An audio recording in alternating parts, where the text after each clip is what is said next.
I'm playing I think it's about a 92 black Gibson Les Paul with chrome hardware and a Bigsby, just like Neil Young would like it.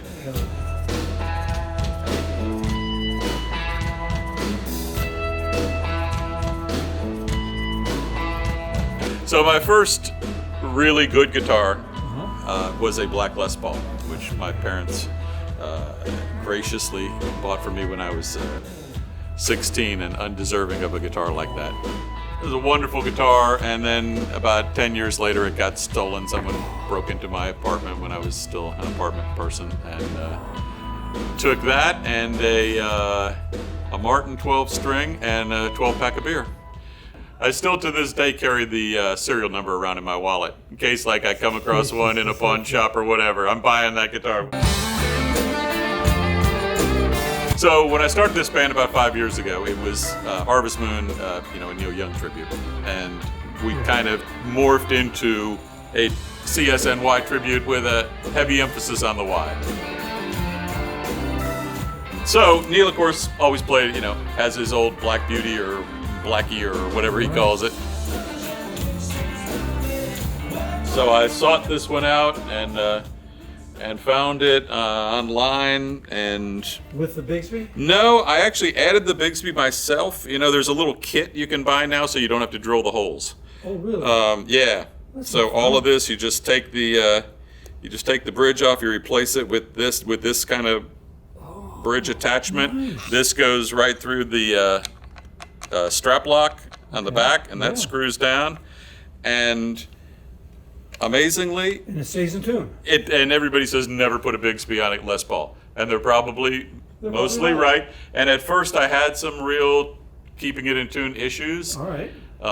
Had a few different people look at it. They improved it, but they never quite got it perfect. And then I found a guy who got it perfect. Who got it perfect? His name is Jeff Rice, and if you live in Atlanta, you should bring your guitars to him. Jeff Rice, okay. Jeff Rice, and he's in Virginia Highlands area. Right. He got this thing set up, and I'm not saying you can't, and it'll go out a little bit, right. But it's not a disaster. It's not a constant, So I had to buy some new guitars for this band. I needed a really good acoustic. Well, I had a good acoustic, but I wanted a Martin because that's what Neil plays. So I bought this J40. Which supposedly, I haven't done a lot of research on it, but was the first guitar that C.F. Martin's grandson designed when he took over the company.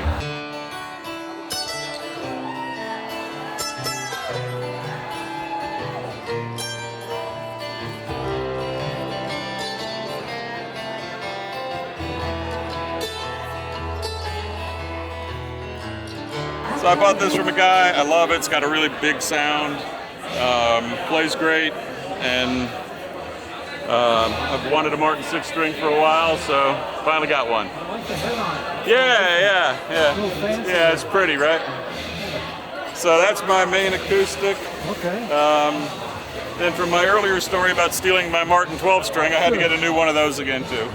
So this is the D1228 model.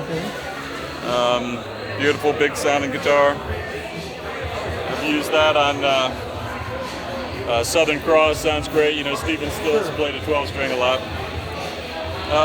This is a Taylor that I need a third guitar because the song "Don't Let It Bring You Down" is in a very strange tuning. Oh, all right. So what tuning is this? This is the two E strings go down to a C. All right. And the middle 4 strings go to 1 step down. All right. So it's almost like a drop D, but then you lower the 2 E's as well. And then I came across this at a wonderful guitar shop in Nashville called Carter's. Little SG. Yeah, it's a 65. Really? Yeah. It's a screamer. Is it really? Yeah, so I play this on Cinnamon Girl because it's a double drop D song. Okay. And then it also serves as my backup in case I break a string, Yeah. So I only bring 2 electrics. Okay. And that's what I got. Play through a Fender Deluxe 65 reissue.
my main guitar for the band, and I love it, and it sounds great. I play through a Fender Deluxe reverb with a couple of pedals, nothing fancy.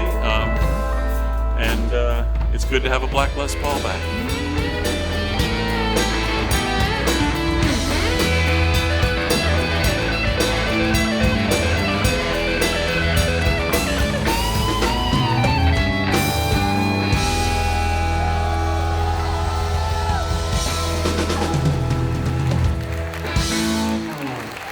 All right, all right, all right.